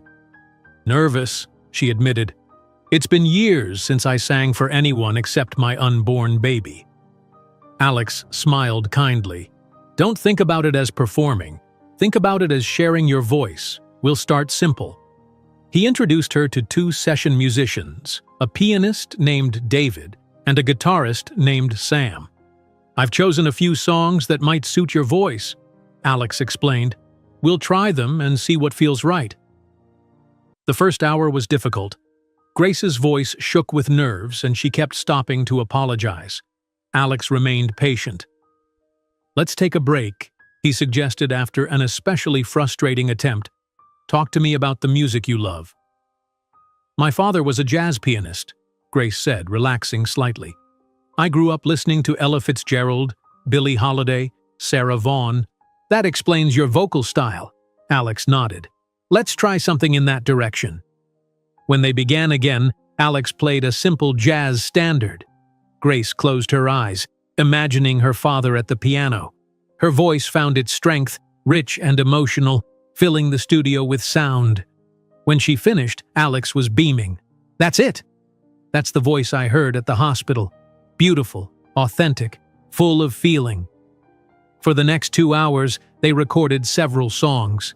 With each take, Grace grew more confident. By lunchtime, Alex had what he called solid foundation tracks. "These are excellent," he told her as they listened to the playback. "You're a natural in the studio." During lunch, Grace shared an idea that had been forming in her mind. "I've been writing a song. It's called Dignity." "Tell me about it," Alex said. "It's about standing up for yourself even when you feel powerless." Grace hesitated. "About finding your voice when others try to silence you." "That sounds powerful," Alex encouraged. "Would you like to work on it here?" By the end of the day, Grace had recorded vocals for 5 songs and worked with the musicians to create a rough melody for Dignity. As she left the studio, she felt a kind of happiness she hadn't experienced in years. Meanwhile, Ethan was implementing his strategy against Richard Parker. In his home office, he spoke with federal investigators on a conference call. "These documents show a pattern of ethical violations," Ethan explained. "Carlos's recordings confirm that Richard Parker threatened to use his banking connections to damage my company." "This is valuable information, Mr. Montgomery," the lead investigator replied. "We've been building a case against Parker's banking practices for months." After the call, Devon joined Ethan to discuss their company's future. "The investors are holding steady," Devon reported. "Jenkins doubling his position sent a strong message to the market." "Good," Ethan nodded. "And the foundation idea?" Devon handed him a folder. "I've researched similar organizations. A foundation supporting single parents in the arts is unique enough to stand out, but focused enough to make a real difference." Ethan reviewed the documents. "The Second Chance Foundation," he read aloud. "I like that name." "It seemed appropriate," Devon smiled. "Both for the parents we'll help and for you." "What do you mean?" "Come on, Ethan. You've been different since all this happened. More engaged, more present. It's like you finally started paying attention to the world around you." Ethan couldn't deny it. The wedding disaster had changed him, forcing him to see things he'd been ignoring for too long. The next day, Grace returned to the studio. She felt stronger, more confident as she worked with Alex on Dignity. The lyrics flowed from her experiences, both painful and hopeful. "This is special," Alex told her after they recorded a rough version. "It feels authentic because it comes from your life." On the third day of recording, Ethan asked if he could visit the studio. Grace hesitated but agreed.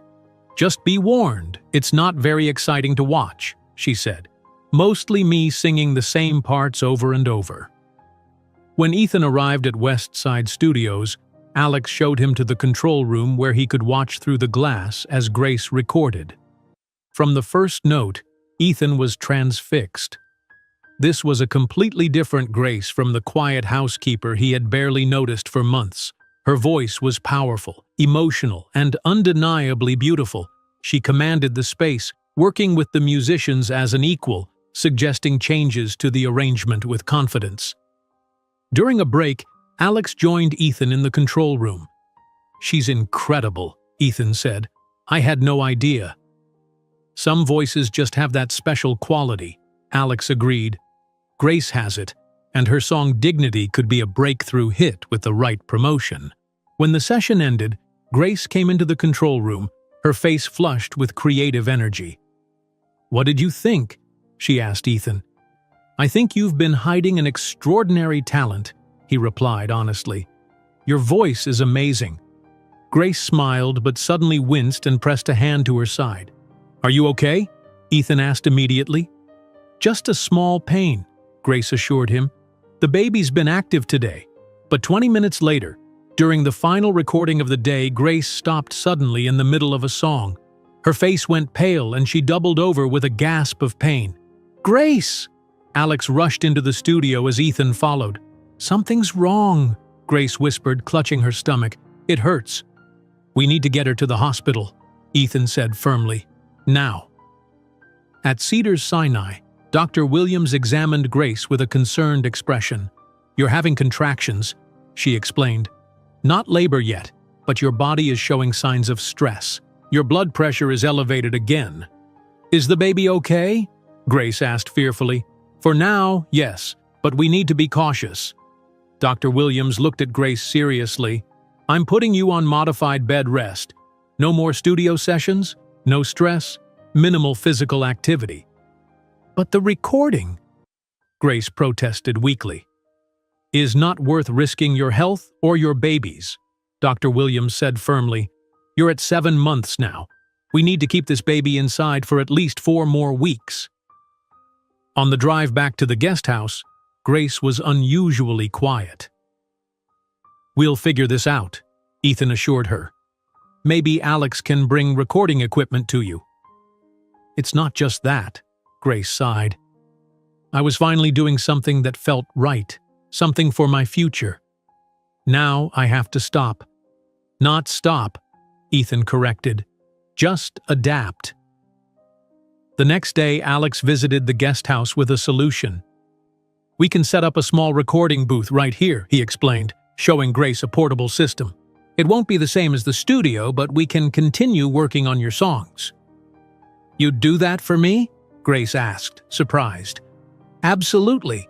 What we've recorded so far is too good to put on hold." While they were discussing the setup, Grace's phone rang. The number was from Detroit. "Mom?" Grace answered, her voice rising with surprise. "Grace, honey, I saw you on the news," her mother said. "Why didn't you tell me what happened?"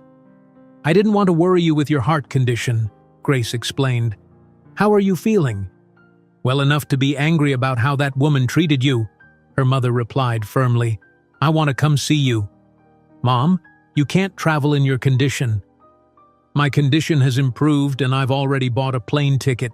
I'll be there on Friday." After the call, Grace turned to Ethan with a mix of joy and worry. "My mother's coming. She shouldn't be traveling, but once she makes up her mind—" "She sounds like someone else I know," Ethan smiled. "We'll make sure she's comfortable here." Meanwhile, Rachel Chen, the journalist who had approached Grace at the hospital, was making progress on her investigation. She had interviewed former employees of the Parker family, uncovering a pattern of mistreatment similar to what Grace experienced. Rachel called Grace to request an official interview. "I'm writing an in-depth piece about what happened," Rachel explained. "Not tabloid gossip, but a serious examination of power dynamics and workplace dignity.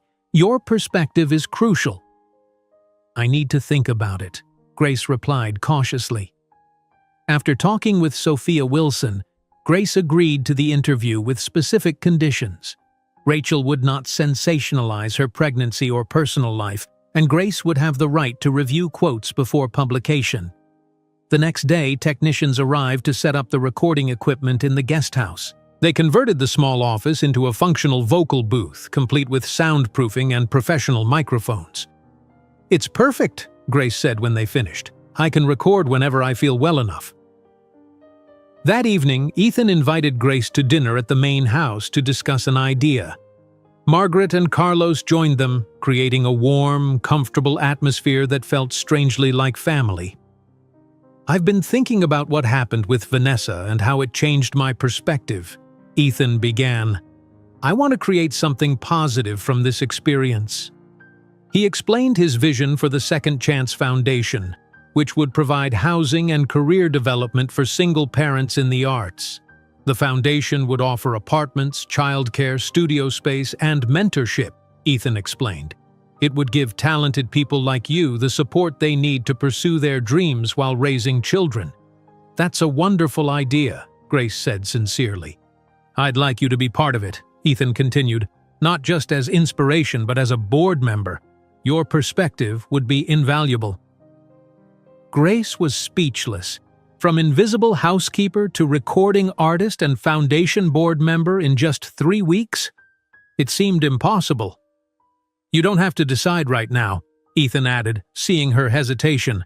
"Just think about it." Later that night, as Grace prepared for bed, she felt her baby move strongly. Placing her hand on her belly, she sang softly, the melody of dignity flowing naturally.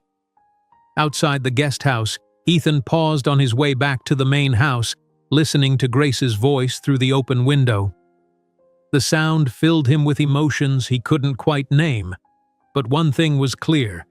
His feelings for Grace were growing stronger each day. As a bedside recording setup was being installed in the guest house the following morning to accommodate Grace's bed rest, Ethan received an urgent call from his lawyer. The Parkers are dropping their threats," the lawyer said. "But there's a condition. They want a private meeting with Grace, alone." "A private meeting with Grace? Absolutely not," Ethan said firmly, pacing across the guest house living room. "It's obviously a trap." Grace sat on the couch, considering the lawyer's message. What exactly did they say? "They'll drop all threats against Ethan's company if you meet with them privately," Sophia Wilson explained over the speakerphone. "No lawyers? No witnesses." "That sounds dangerous," Margaret added, bringing Grace a cup of tea. "You can't trust those people." Grace took a deep breath. "I think I should do it." "What?" Ethan stopped pacing. "Grace, you're 7 months pregnant and on bed rest. The doctor said no stress." "I know, but this might be the only way to end this," Grace replied. "I'm tired of living in fear of Vanessa and her father." After much discussion, they reached a compromise. Grace would meet the Parkers at a public restaurant, with Sophia waiting nearby. The meeting was set for the following day at the Garden Room, an upscale restaurant in Beverly Hills. That night, Grace recorded more vocals for Dignity in her new bedroom studio. The song was nearly complete, with lyrics that told her story of humiliation and reclaiming her self-worth. Alex had arranged for the final mixing to be done at the main studio. "This is powerful stuff," Alex said over the phone after she sent him the latest recording. "We could have this ready for release in 2 weeks." The next morning, Grace dressed carefully for the meeting, choosing a simple maternity dress that made her feel confident. Ethan drove her to the restaurant, clearly worried. "I don't like this," he said as they pulled up outside. "At least let me wait with Sophia." "I need to do this myself," Grace insisted. "But thank you for caring." Sophia was already waiting in a car across the street. "I'll be right here," she assured Grace. "If anything seems wrong, text me the word 'now.'" and I'll come in." Inside the garden room, Grace was led to a private dining area at the back. To her surprise, only Vanessa was there, sitting alone at a table set for two. "Where's your father?" Grace asked as she carefully lowered herself into a chair. "He doesn't know I'm here," Vanessa replied. She looked different, her perfect appearance somewhat diminished, her eyes tired. "I told him I'd handle this." A waiter brought water and took their orders. When he left, an uncomfortable silence filled the space. "Why did you want to meet me?" Grace finally asked. Vanessa took a long sip of water before answering. "I want to understand something. Why did Ethan choose you over me?" The question surprised Grace. "He didn't choose me over you. He chose basic human decency over cruelty. You're living in his guest house. He's helping with your recording career. He canceled our wedding for you." Vanessa's voice was bitter. "Seems like a choice to me." "Is that what this is about? You think there's something between me and Ethan?" "Isn't there?" Grace shook her head. "When you forced me to clean that wine stain, Ethan saw who you really are. That's why he stopped the wedding." Vanessa looked down at her hands. "I've lost everything because of that moment, my reputation, my wedding, my future." "You lost those things because of your own actions," Grace said firmly, "not because of me." The waiter returned with their meals. Grace noticed that Vanessa barely touched her food. "Why did you hate me so much?" Grace asked. "What did I ever do to you?" Vanessa was quiet for a long time. When she finally spoke, her voice was softer. "You had something I never had." "What could I possibly have that you would want? You have money, beauty, connections." "Authenticity," Vanessa interrupted. "People like you for you. Even pregnant and alone, you have this dignity that I've never managed to fake. Ethan's mother loves you. Carlos protects you. Everyone roots for you."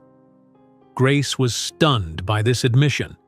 "I had no idea you felt that way." "My father taught me that power means making others feel small," Vanessa continued. "I've lived by that rule my entire life, but look where it got me." As Vanessa spoke, Grace felt a strange sensation. A trickle of warm liquid ran down her leg. Her eyes widened in alarm. "I think my water just broke," she said, her voice tight with fear. "What?" Vanessa looked confused. "But you're not due yet." "I know that," Grace said, trying to stay calm. "I need to get to the hospital. Now." She tried to stand up but felt a sharp, intense pain that made her gasp and grab the edge of the table. To Grace's complete surprise, Vanessa immediately stood and came to her side. "Don't move. I'll get help." Vanessa called for the waiter and calmly explained the situation. Within minutes, they had called an ambulance and helped Grace to a private area to wait. "I texted Sophia," Grace said between pains that were coming faster now. "She'll call Ethan." "I'll stay until they arrive," Vanessa said. Her entire demeanor changed. She helped Grace breathe through a contraction. Like this, slow breaths. When the paramedics arrived, they quickly assessed Grace. "Blood pressure is high. We need to move now." As they wheeled Grace out, Vanessa surprised her again. "Good luck," she said quietly. "I'm sorry for everything." The ambulance ride to Cedars Sinai was a blur of pain and fear. Grace kept thinking, "It's too early. 7 months is too early." At the hospital, Dr. Williams met the ambulance. "Grace, we need to move quickly. Your blood pressure is dangerously high and the baby is showing signs of distress."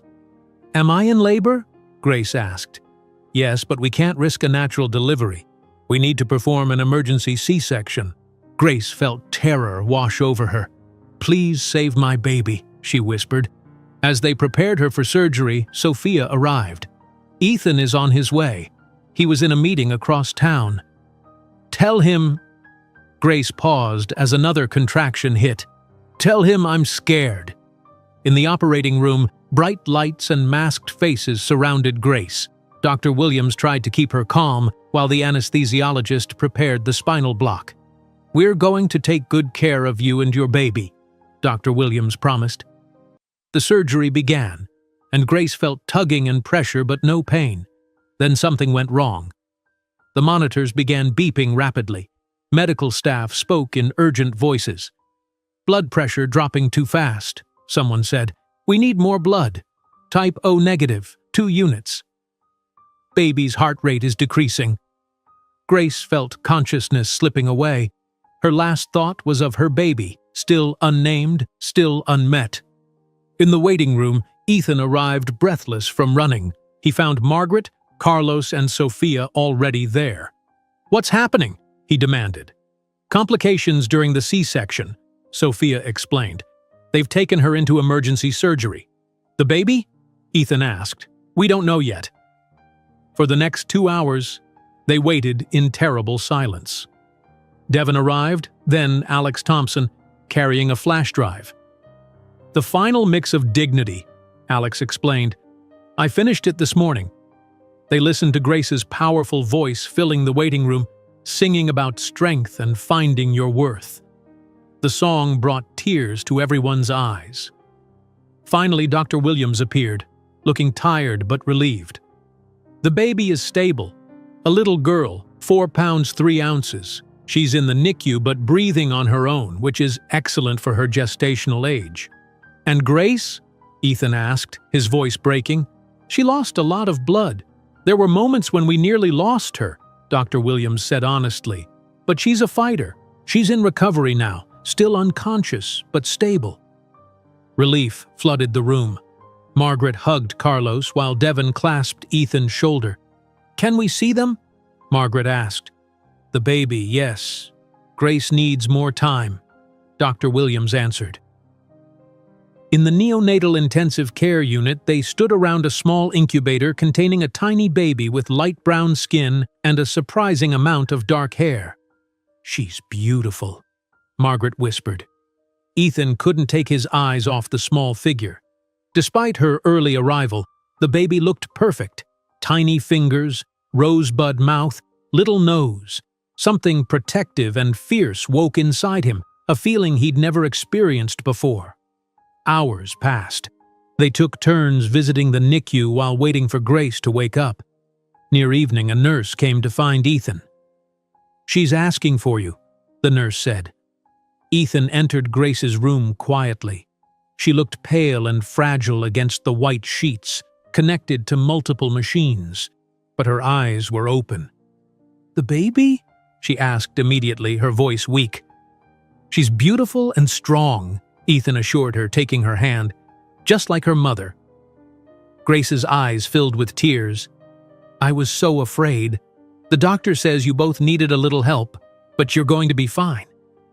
A nurse entered with a clipboard. "We need a name for the birth certificate," she explained. Grace was quiet for a moment, thinking. Then she said, "Hope. Her name is Hope Montgomery Williams." The nurse wrote it down and left. Ethan stared at Grace in surprise. "Montgomery?" he asked. "Is that okay?" Grace looked uncertain. "You've done so much for us. You gave us both a second chance. I wanted her to have that connection to you." Ethan couldn't speak past the lump in his throat. He simply nodded, squeezing her hand gently. As Grace drifted back to sleep, Ethan sat beside her bed, overwhelmed by emotion. Outside in the hallway, a figure paused briefly by the door. Vanessa, almost unrecognizable without her perfect makeup and designer clothes. She looked in at Grace sleeping and Ethan holding her hand, then turned and walked away without being seen. In the NICU, tiny Hope Montgomery Williams lay in her incubator, her small chest rising and falling steadily, already showing the same determination that had kept her mother alive through the darkest hours.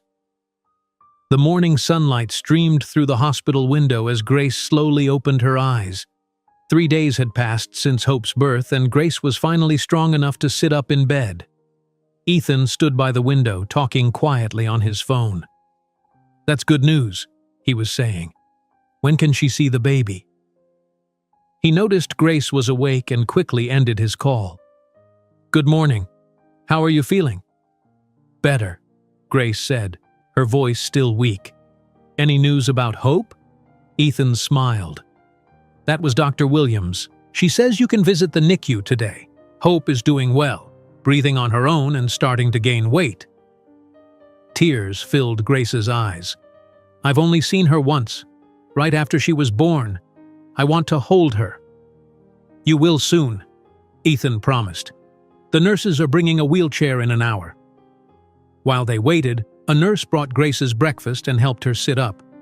Every movement was painful after the emergency C-section, but Grace was determined to recover quickly for her daughter. I have something to show you, Ethan said, pulling out his tablet. Rachel Chen's article was published this morning. He handed her the tablet, open to the Los Angeles Times website. The headline read, Dignity, a story of power, privilege, and finding your voice. Grace read silently, her eyes widening as she took in the comprehensive story Rachel had written. It wasn't sensationalized or gossipy. Instead, it was a thoughtful examination of workplace power dynamics, with authenticated quotes from Carlos's recordings and statements from former Parker household employees. This is really good, Grace said finally. She told the truth without making me seem like a victim. People are responding to it, Ethan nodded. It's been shared thousands of times already. A knock at the door interrupted them. Alex Thompson entered, carrying a small gift bag and a wide smile. How's our new mom doing? He asked cheerfully. Getting stronger, Grace replied. What brings you here? Alex placed the gift bag on her bedside table. 2 pieces of news. First, we finished mixing Dignity and sent it to all major streaming platforms. It goes live tomorrow. What? Grace gasped. Already? But I haven't heard the final version. That's why I brought this. Alex pulled a small speaker from the gift bag. Ready to listen? Grace nodded eagerly. Alex connected his phone to the speaker and pressed play. The room filled with Grace's voice, stronger and more powerful than she had ever heard it. The production was perfect, understated enough to showcase her vocals, but with enough emotional impact to support the lyrics about finding strength in your lowest moment. When the song ended, Grace was speechless. Ethan squeezed her hand. That's going to touch a lot of people, he said softly. Alex continued. The second piece of news is that 3 major labels have contacted me about you. They heard the demo and want meetings as soon as you're recovered. Grace couldn't believe what she was hearing. After years of abandoning her musical dreams, everything was happening at once. There's more, Ethan added. I officially launched the Second Chance Foundation yesterday. The initial funding is $20 million, focused on housing and career development for single parents in the arts. 20 million? Grace repeated, shocked by the amount. It's a start, Ethan shrugged. We'll grow it over time. The nurse arrived with a wheelchair. Ready to meet your daughter properly? In the NICU, Grace was wheeled to Hope's incubator. The tiny baby looked even smaller, surrounded by medical equipment, but her color was good and her tiny chest rose and fell steadily. Can I touch her? Grace asked the NICU nurse. Yes, through these openings, the nurse demonstrated. And if her vital signs stay stable, you can hold her tomorrow. Grace carefully placed her hand inside the incubator. Hope's tiny fingers wrapped around her mother's finger, and Grace felt a love so powerful it took her breath away. Hello, little one, she whispered. I'm your mom. Ethan stood nearby, watching the scene with an expression of wonder. When Grace glanced up at him, their eyes met in a moment of shared emotion that neither could define. Later that afternoon, Grace had another visitor. Her mother arrived from Detroit, rushing into the hospital room with tears streaming down her face. My baby, she cried, carefully hugging Grace. And my grandbaby, too. Where is she? In the NICU, Mom, Grace explained. She came early. Linda Williams was a small woman with the same warm brown eyes as her daughter. Despite her heart condition, she radiated energy and determination. I told you I was well enough to travel, she said, settling into a chair beside Grace's bed. The new medication is working wonders. Grace introduced her mother to Ethan, who had stepped back to give them privacy. "So, you're the billionaire who canceled his wedding to help my daughter," Linda said, studying him carefully. "Mom?" Grace protested. "It's a fair description," Ethan said with a smile, "though I'd like to think I'd have done the same for anyone in Grace's situation." Linda nodded approvingly. "A good answer. Now, when can I see my granddaughter?" When Linda returned from visiting Hope in the NICU, she was wiping tears from her eyes. "She's beautiful, Grace. So tiny but so perfect." That evening, as Grace rested, Ethan and Linda talked in the hospital cafeteria. "Grace tells me you've done a lot for her," Linda said. "The guest house, the security, helping with her music." "It was the right thing to do," Ethan replied. "Maybe, but most rich people don't bother doing the right thing when it's inconvenient." Linda studied him carefully. "What are your intentions toward my daughter?" Ethan nearly choked on his coffee. We're friends. I respect her greatly." Linda said, unconvinced. "I see how you look at her. Just be careful with her heart. She's been through enough." The next day brought more progress. Hope was stable enough for Grace to hold her for the first time. The nurses helped position the tiny baby on Grace's chest for skin-to-skin contact. "Support her head and bottom," the NICU nurse instructed. "There you go." Grace couldn't hold back her tears as she felt her daughter's warm weight against her chest. Hope made tiny sounds and nuzzled closer. "She knows you're her mom," the nurse smiled. "This is the best medicine for both of you." Ethan watched from the doorway, not wanting to intrude on the moment, but Grace saw him and motioned for him to come closer. "Do you want to hold her too?" she asked. I don't know how," Ethan admitted. "The nurse will show you," Grace encouraged. Minutes later, Ethan sat in a rocking chair, holding Hope with extreme care. His face showed a mixture of terror and wonder as the tiny baby settled contentedly in his arms. "She likes you," Grace observed. "I've never held a baby before," Ethan said quietly. "She's so small." Over the next few days, Grace grew stronger while Hope continued to improve. Dr. Williams was pleased with both of their progress. "If everything continues this way, Hope might be ready to go home in 2 weeks," she told them. "She needs to reach 5 pounds and maintain her body temperature." "Home," Grace repeated. "I guess that's the guest house for now." Later that day, Ethan asked to speak with Grace privately. He seemed unusually nervous. "I've been thinking about your situation," he began. "The guest house is fine temporarily, but you and Hope need your own place." "I know," Grace sighed. "Once I start earning money from my music, I'll look for an apartment." "Actually, I've already found something," Ethan said. He pulled out his tablet and showed her photos of a small but beautiful house in Sherman Oaks. 3 bedrooms, nice yard, good school district for when Hope is older. "It's lovely," Grace said, confused. "But I can't afford something like that." "It's yours," Ethan said simply. "I bought it and put it in your name." Grace stared at him in shock. "You what?" "Ethan, I can't accept a house from you."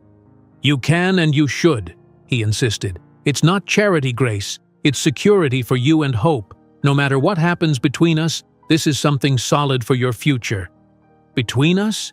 Grace asked quietly. Ethan looked down at his hands.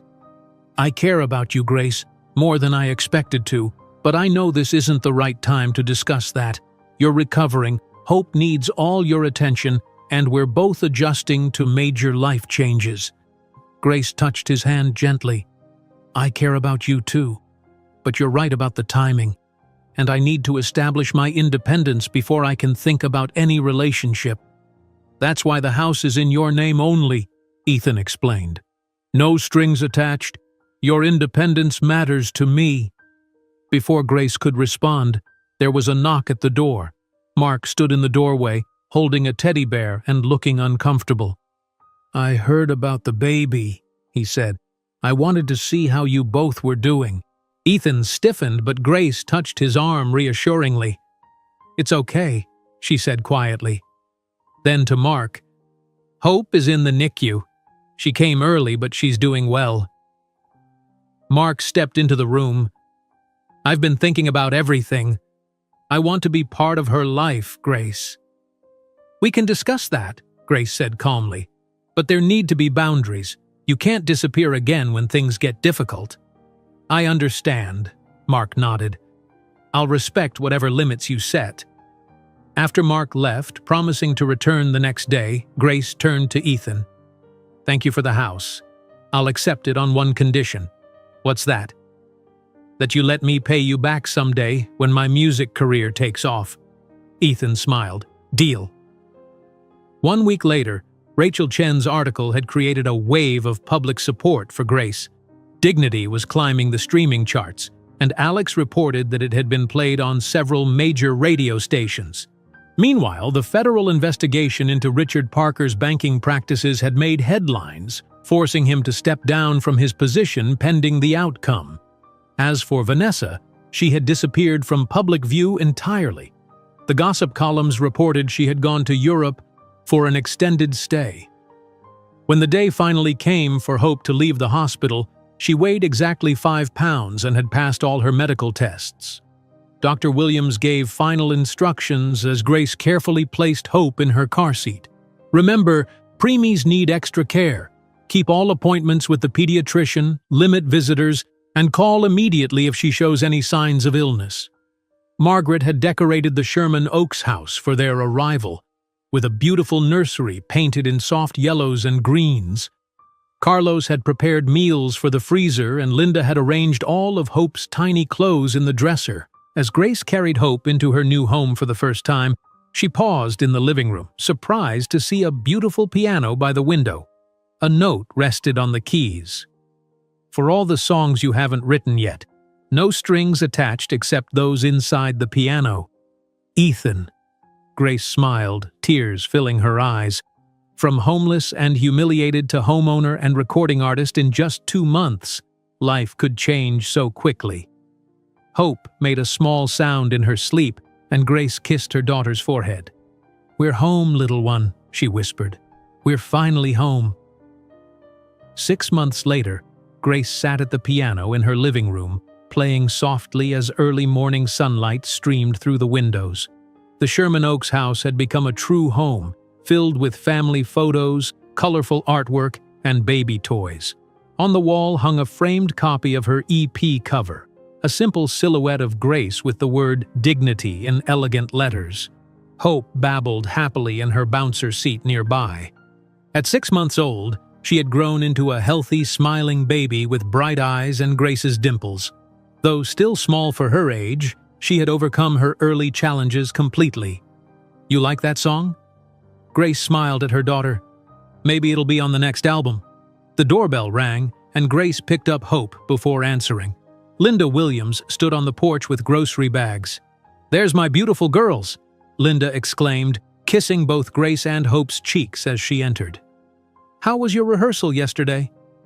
"Good," Grace replied, leading her mother to the kitchen. "The band is amazing. I still can't believe I'm performing at the Hollywood Bowl this weekend." Linda began unpacking groceries. "I can believe it." That voice was always meant for big stages. Since moving to Los Angeles, Linda had thrived. Her heart condition was stable with new medication, and she lived in a comfortable apartment just 10 minutes away, provided by the Second Chance Foundation. "Are you nervous about the performance?" Linda asked. "A little," Grace admitted. "It's my biggest show yet. Opening for Melissa Carter is a huge opportunity." "You'll be wonderful," Linda assured her.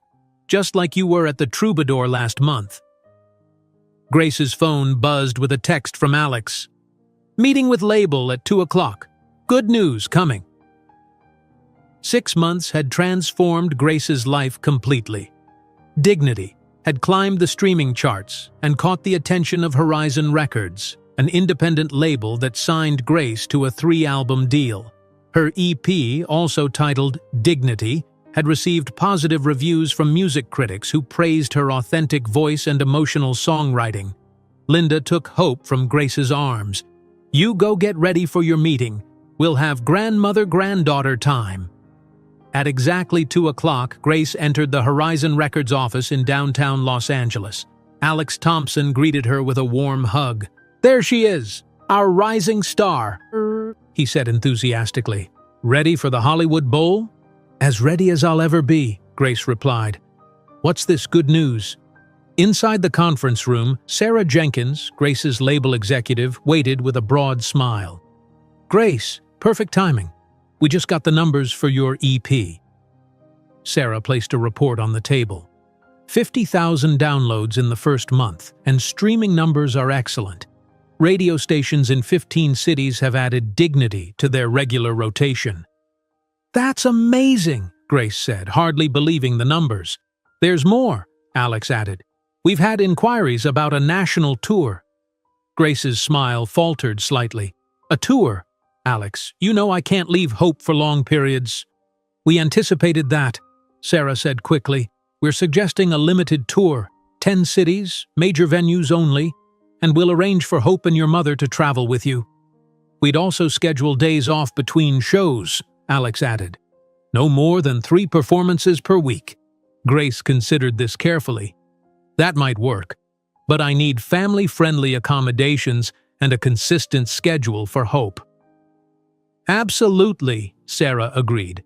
"We respect your priorities, Grace. That's why we wanted to sign you. You're authentic in everything you do." After the meeting, Grace drove to the Second Chance Foundation building in Silver Lake.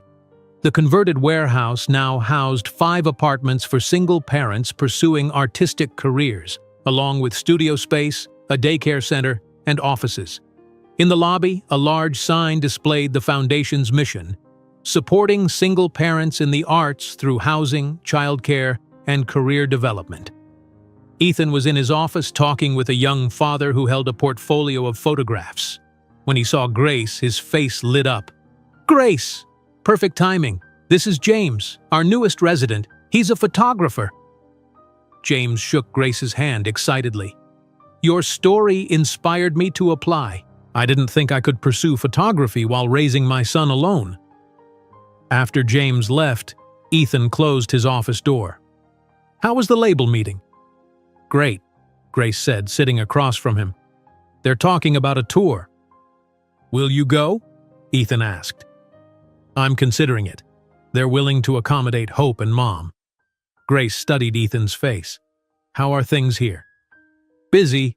We're expanding to 10 more apartments next month. Devin is handling most of the tech company now, which gives me more time for this." Over the past 6 months, Ethan had transformed as much as Grace. He'd stepped back from day-to-day operations at his software company, focusing instead on the foundation. The work clearly energized him in ways his previous success hadn't. "Are you coming to Sunday dinner?" Grace asked. These weekly gatherings had become a tradition, with Margaret, Carlos, Linda, and occasionally Devin joining Grace, Hope, and Ethan. "Wouldn't miss it," Ethan smiled.